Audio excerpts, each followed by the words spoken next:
എല്ലാവരും എപ്പോഴും പറയുന്നൊരു ജനറൽ കംപ്ലൈൻ്റ് ആണ് കഫക്കെട്ട് എന്ന് പറയുന്നത്. ഇതിന് പ്രായവ്യത്യാസമില്ലാതെ ചെറിയ കുട്ടികൾ മുതൽ പ്രായമായവർ വരെ എല്ലാവരും പറഞ്ഞൊരു കാര്യമാണ്. അപ്പോൾ എത്ര മെഡിസിൻസ് എടുത്താലും ഇതിനൊരു മാറ്റവും ഇല്ല, എന്തൊക്കെ ചെയ്തിട്ടും ഇതും കൂടെ കുറയുന്നില്ല, അതുപോലെ എവിടെ നിന്നാണ് ഇതിന് മാത്രം കഫം വരുന്നത്, ഇങ്ങനെയൊക്കെയാണ് എല്ലാവരും ജനറലി ചോദിക്കാറുള്ളത്. ഇതിന് എന്തൊക്കെ ചെയ്യാം, എന്തൊക്കെയാണ് ഇതിൻ്റെ ഒരു റൂട്ട് കോസ് കാര്യങ്ങളൊക്കെയാണ് നമ്മൾ ഇന്നത്തെ വീഡിയോയിൽ ഡിസ്കസ് ചെയ്യാൻ പോകുന്നത്. ഞാൻ doctor Arya, നാച്ചുറോപ്പത്തിക് physician, Q&B health care. കഫക്കെട്ട് അല്ലെങ്കിൽ കഫം എന്ന് പറയുന്നത് മ്യൂക്കസ്. ഇത് എവിടെ നിന്നാണ് വരുന്നത് നമുക്കറിയാം. മ്യൂക്കസ് മെംബ്രെയിൻ നമ്മുടെ ശരീരത്തിൽ മൂക്ക് തൊട്ട് വായ അതുപോലെ ത്രോട്ട് എല്ലാ ഇൻറ്റേർണൽ ഓർഗൻസിനും എല്ലാത്തിനെയും പ്രൊട്ടക്റ്റ് ചെയ്യുന്ന ഒരു ലെയറാണ് മ്യൂക്കസ് മെംബ്രെയിൻ എന്ന് പറയുന്നത്. അപ്പോൾ ഇതിനെ ട്രിഗർ ചെയ്യുന്ന എന്തെങ്കിലും ഒരു ഫാക്ടേഴ്സ്, അതായത് എന്തെങ്കിലും ബാക്ടീരിയാസോ അല്ലെങ്കിൽ ആൻറ്റിബോഡീസ് എന്തെങ്കിലും വരിക, അതുപോലെ എന്തെങ്കിലും ഡസ്റ്റ് പാർട്ടിക്കിൾസ് ഒക്കെ വരുമ്പം നമുക്ക് ഇതിനുള്ള പ്രതിരോധ കോശങ്ങൾ പ്രൊഡ്യൂസ് ചെയ്യുന്നൊരു ബൈ പ്രൊഡക്റ്റാണ് കഫം എന്ന് പറയുന്നത്. അതിനെ ബോഡി പുറന്തള്ളുന്നതാണ് പൊതുവേ ചെയ്യാറുള്ളത്. ഇത് പുറന്തള്ളാതെ കെട്ടി നിൽക്കുന്ന ഒരു സാഹചര്യമാണ് നമുക്ക് കഫക്കെട്ട് എന്ന് പറയുന്നത്. ജനറലി ഇത് കാണുന്നത് മൂക്കിൽ, തൊണ്ട, അതുപോലെ നമ്മുടെ വയറ്, ഇങ്ങനത്തെ റീജിയൻസിലൊക്കെയാണ് നമുക്ക് പൊതുവേ കഫം കെട്ടിക്കിടന്ന് കാണാറുള്ളത്. അപ്പോൾ എന്തൊക്കെയാണ് ഇതിൻ്റെ കാരണങ്ങൾ നമുക്ക് നോക്കാം. ഒന്നാമതായിട്ട് പറയുകയാണെങ്കിൽ ഹെറിഡിറ്ററി, അല്ലെങ്കിൽ നമ്മുടെ പാരൻസ്, അച്ഛനും അമ്മയ്ക്ക് ആർക്കെങ്കിലും ഇത് റിലേറ്റഡ് ആയിട്ട് എന്താ പറയുക സൈനസൈറ്റിസ് പോലെ, വിട്ടുമാറാത്ത ചുമ പോലെ, കഫക്കെട്ട്, അതുപോലെ നമുക്ക് ഇങ്ങനെ ഇടയ്ക്കിടയ്ക്ക് ഇങ്ങനെ ബ്രീത്തിങ് ഇഷ്യൂസൊക്കെ വരും, ഇങ്ങനെയുള്ള ഹിസ്റ്ററീസൊക്കെ ഉണ്ടെങ്കിൽ നമുക്ക് ഇതിനുള്ളൊരു ടെൻഡൻസി ഉണ്ട്, അതായത് നിങ്ങൾക്കും വരാനുള്ളൊരു ടെൻഡൻസി ഉണ്ട്. അപ്പം ഒരു എന്തെങ്കിലും ഒരു ട്രിഗറിങ് ഫാക്ടർ അല്ലെങ്കിൽ ഒരു പ്രായം കഴിഞ്ഞാലൊക്കെ നമുക്കിത് ഒരു ട്രിഗറിങ് ഫാക്ടേഴ്സൊക്കെ വന്നു കഴിഞ്ഞാൽ നമുക്ക് ഇതൊരു പുറന്തള്ളാനും ഈ ഒരു കണ്ടീഷൻ വരാനും ഒക്കെ ഒരു സാഹചര്യമാണ്. ഒരു 40 വയസ്സ് കഴിഞ്ഞാലൊക്കെ പൊതുവേ ഇങ്ങനത്തെ ഒരു ഹെറിഡിറ്ററി ഒരു ഹിസ്റ്ററി ഉള്ള ആൾക്കാർക്ക് പൊതുവേ ഒരു 40 വയസ്സോ കഴിഞ്ഞാൽ ഇങ്ങനെ ആസ്മ പോലുള്ള കണ്ടീഷൻസൊക്കെ പൊതുവേ കാണാറാണ് പതിവ്. രണ്ടാമത് പറയുകയാണെങ്കിൽ ചില ഫുഡ് ഐറ്റംസ്. ഈ ഫുഡ് ഐറ്റംസ് നമ്മളിപ്പം ഭക്ഷണം കഴിക്കുന്നത് ഡയറക്റ്റ്ലി നമ്മൾ അതിനെ പോയിട്ട് നമുക്ക് ഇങ്ങനെ ഒരു കഫക്കെട്ട് വരണമെന്നല്ല പറയുന്നത്. ഇത് നമ്മുടെ എന്താ പറയുക ഈ ചില പദാർത്ഥങ്ങൾ ഇതിനെ ട്രിഗർ ചെയ്യും. അങ്ങനെയുള്ള ചില കാര്യങ്ങളാണ് പാല്, മിൽക്ക് ആൻഡ് മിൽക്ക് പ്രൊഡക്ട്സ്. ഇങ്ങനെയാണ് നമ്മൾ പൊതുവേ കഫക്കെട്ട് ഉണ്ടാക്കുന്ന ഒരു കാര്യമാണ് നമ്മൾ പറയാറുണ്ട്. അതുപോലെ ചില പ്രോട്ടീൻസ്, അതുപോലെ പുളിയുള്ള പഴങ്ങൾ, ഇതൊക്കെ ഒരു ട്രിഗറിങ് ഫാക്ടേഴ്സാണ് കഫം ഉണ്ടാക്കാനുള്ളത്. അടുത്തായി പറയുകയാണെങ്കിൽ എന്തെങ്കിലും ഡസ്റ്റ് അലർജി പോലുള്ള കാര്യങ്ങൾ, നമുക്ക് പെട്ടെന്ന് ഡസ്റ്റ് അലർജി ഒക്കെ ഉള്ള ആൾക്കാരാണെങ്കിൽ നമുക്ക് പൊതുവേ ഇതൊരു ട്രിഗറിങ് ഫാക്ടർ തന്നെയാണ്. അതായത് ഇത് നമുക്ക് കഫക്കെട്ട് പോലുള്ള ബുദ്ധിമുട്ടുകൾ ഉണ്ടാക്കാം. അടുത്തായി പറയുകയാണെങ്കിൽ എന്തെങ്കിലും വൈറൽ ഇൻഫെക്ഷൻസ് ഒക്കെ, ഇപ്പോൾ കൊറോണ പോലെ എക്സാമ്പിൾ പറയുകയാണെങ്കിൽ നമുക്കിപ്പോൾ അത് വന്നു കഴിഞ്ഞാൽ ഒരു 4-5 ദിവസമായിരിക്കും നമുക്ക് അതിൻ്റെ പനി അല്ലെങ്കിൽ തളർച്ച, ബുദ്ധിമുട്ടുകൾ കാര്യങ്ങളൊക്കെ ഉണ്ടാവുക. പക്ഷേ ഒരു 2 മന്ത്സോളം നമുക്ക് ഇതിൻ്റെ എന്താ പറയുക ഒരു ആഫ്റ്റർ ഇഫക്റ്റ് ആയിട്ട് ഈ കഫക്കെട്ടൊക്കെ നമുക്ക് ഫോളോഡ് ആയിട്ട് വരും. അത് 2 മാസത്തോളം കഴിഞ്ഞിട്ടായിരിക്കും നമുക്കത് മാറുക. അത് മെയിൻ കാരണം എന്താണെന്ന് വെച്ച് കഴിഞ്ഞാൽ നമ്മുടെ ഇമ്മ്യൂൺ സിസ്റ്റത്തിനെയാണ് അത് എഫക്റ്റ് ചെയ്യുന്നത്. അതുകൊണ്ടാണ് ഇങ്ങനൊരു സാഹചര്യത്തിൽ നമുക്കിത് വരുന്നത്. അടുത്തായി പറയുകയാണെങ്കിൽ അലർജി ടു സ്പെസിഫിക് കണ്ടീഷൻസ്. അതായത് നമ്മൾ രാവിലെ എണീക്കുമ്പോൾ ചില ആൾക്കാർക്ക് നമുക്കറിയാം രാവിലെ എണീറ്റ് കഴിഞ്ഞാൽ വിട്ടുമാറാണ് കുറേ നേരം അവർ തുമ്മിക്കൊണ്ടിരിക്കും. ഡെയിലി ഉള്ളൊരു റൊട്ടീനാണ്. ഇങ്ങനെയുള്ള സാഹചര്യമുള്ള ആൾക്കാർക്കും നമുക്ക് കഫക്കെട്ട് കാണാം. അതുമാത്രമല്ല അടുത്തായി പറയുകയാണെങ്കിൽ അലർജി ടു എന്തെങ്കിലും ഡ്രഗ്സ് കാര്യങ്ങളൊക്കെ ലോങ് ടേം ആയിട്ട് നമ്മൾ എന്തെങ്കിലും ഡ്രഗ്സും കാര്യങ്ങളൊക്കെ എടുക്കുകയാണെങ്കിൽ, അല്ലെങ്കിൽ മെഡിസിൻസ് കാര്യങ്ങളൊക്കെ ലോങ് ടേം ആയി കൺസ്യൂം ചെയ്യുകയാണെങ്കിൽ നമുക്ക് ഇതുപോലുള്ള ബുദ്ധിമുട്ടുകൾ കാണാം.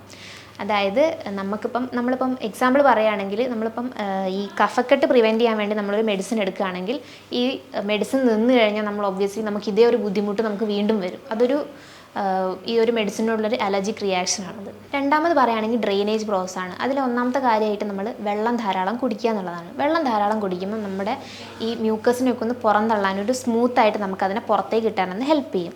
പിന്നെ പറയുകയാണെങ്കിൽ എക്സസൈസ് ചെയ്യുന്നത് വളരെ നല്ലതാണ്. മൈൽഡ് ആയിട്ടുള്ള എക്സസൈസൊക്കെ ചെയ്യുന്നത് ഇതുപോലൊരു കഫത്തിൻ്റെ ഒരു സ്മൂത്ത് ഫ്ലോയ്ക്ക് വേണ്ടി ഹെൽപ്പ് ചെയ്യും.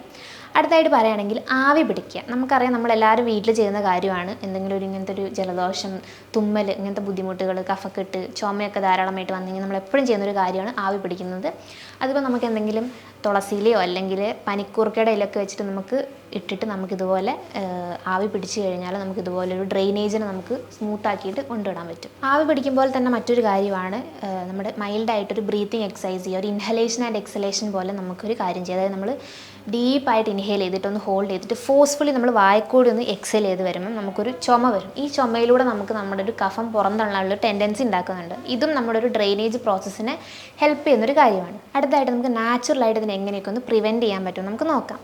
ഒന്നാമതായിട്ട് പറയുകയാണെങ്കിൽ പനിക്കൂർക്കയുടെ ഇല നമ്മൾ ചെറിയ ചൂടിലൊന്ന് തിളപ്പിക്കുക. അതായത് നമ്മൾ അതിൻ്റെ നീരെടുത്തിട്ട് ഒന്ന് ചെറിയ ചൂടിലൊന്ന് ഹീറ്റ് ചെയ്തിട്ട് കുറച്ച് തേനൊഴിച്ച് മിക്സ് ചെയ്ത് കുടിക്കുന്നത് കഫക്കെട്ട് ഒഴിവാക്കാൻ നല്ലതാണ്.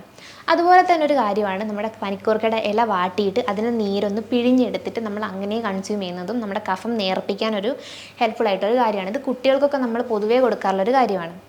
അതുപോലെ രണ്ടാമതായിട്ടുള്ളൊരു കാര്യം കർപ്പൂരം നമ്മൾ വെളിച്ചെണ്ണേനകത്ത് ഒരു ടേബിൾ സ്പൂൺ ഒരു ടീസ്പൂൺ വെളിച്ചെണ്ണേനകത്ത് നമ്മൾ എടുത്തിട്ട് നന്നായിട്ട് ചൂടാക്കുമ്പം നന്നായിട്ടൊന്ന് അലിയിച്ചെടുക്കുക. ഈ അലിയിച്ചെടുത്തിട്ട് നന്നായി അത് അലിഞ്ഞതിന് ശേഷം നമ്മൾ നമ്മുടെ എക്സ്റ്റേണലി അത് അപ്ലൈ ചെയ്യാം. മൂക്കിൻ്റെ സൈഡിലോ തലയുടെ കഴുത്തിലോ ഒക്കെ നമുക്കൊന്ന് അപ്ലൈ ചെയ്യുന്നത് ഇതുപോലെ കഫം നേർപ്പിക്കാനൊരു നല്ല കാര്യമാണ്. അതുപോലെ നാച്ചുറൽ ഒരു കാര്യമാണ് നമ്മുടെ ആയുർവേദിക് മെഡിസിനാണ് രാസ്നാദി എന്ന് പറയുന്നത്. രാസ്നാദി പൊടി ഇതുപോലെ നമുക്ക് ചെറുനാരങ്ങ നീര് ഇതുപോലെ ചെറിയ ചൂടിൽ ഒന്ന് പ്രിപ്പയർ ചെയ്തിട്ട് നമുക്ക് ഇതുപോലെ ഒന്ന് എക്സ്റ്റേണലി അപ്ലൈ ചെയ്യുക. ഒരു 10 to 15 മിനിറ്റ്സ് വെച്ചതിന് ശേഷം ഒന്ന് ഡ്രൈ ആയിട്ട് നമുക്ക് അതുപോലെ റിമൂവ് ചെയ്യുന്നത് പോലെ കഫം നേർപ്പിക്കാൻ നല്ലതാണ്.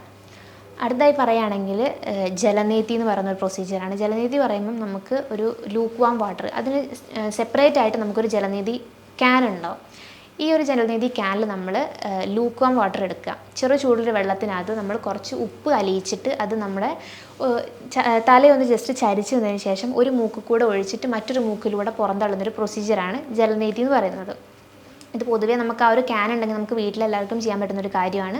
ഇത് ചെയ്തതിന് ശേഷം, അതായത് 2 മൂക്കിലും കൂടെ നമ്മൾ അപ്ലൈ ചെയ്തതിന് ശേഷം നമുക്കത് ഒരു സിറ്റിംഗ് പോസ്ചറിൽ ഇരുന്നിട്ട് നമുക്ക് നമ്മുടെ മൂക്കിലൂടെ ഇങ്ങനെ ചീറ്റി കളയുക. അതിനകത്ത് ബാക്കി വരുന്ന മൂക്കിൽ തങ്ങിയിട്ടുള്ള വെള്ളം നമുക്ക് ചീറ്റി കളയുന്നത് ഈ ഒരു പ്രൊസീജിയറിന് കംപ്ലീറ്റ് ചെയ്യുന്നതാണ്.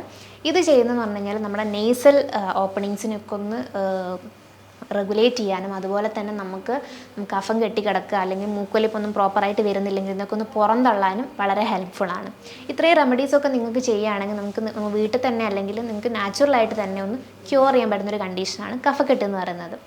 അതല്ല ഇനിയിപ്പം ലോവർ റെസ്പിറേറ്ററി ട്രാക്ട് അല്ലെങ്കിൽ നമ്മുടെ ബ്രോങ്കസിന് താഴെയായിട്ടാണ് ഇങ്ങനെ കഫം കെട്ടി കിടക്കുന്ന ഒരു ഇൻഫെക്ഷൻ കാര്യങ്ങളൊക്കെ ഉള്ളതെങ്കിൽ നിങ്ങൾ തീർച്ചയായിട്ടും ഒരു ഡോക്ടറിനെ കൺസൾട്ട് ചെയ്തിട്ട് ഫർദർ ഇൻവെസ്റ്റിഗേഷൻസും മെഡിസിൻസും കാര്യങ്ങളൊക്കെ എടുത്തതിന് ശേഷം മാത്രമേ നമ്മളത് പ്രിവെൻറ്റ് ചെയ്യാൻ പാടുള്ളൂ.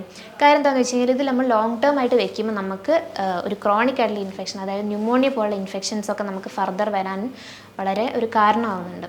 ഈ പറഞ്ഞ കാര്യങ്ങളിൽ എന്തെങ്കിലും സംശയങ്ങളോ കാര്യങ്ങളോ ഉണ്ടെങ്കിൽ നിങ്ങൾക്ക് താഴെ കാണുന്ന നമ്പറിൽ കോൺടാക്റ്റ് ചെയ്യുന്നതാണ്. Thank you.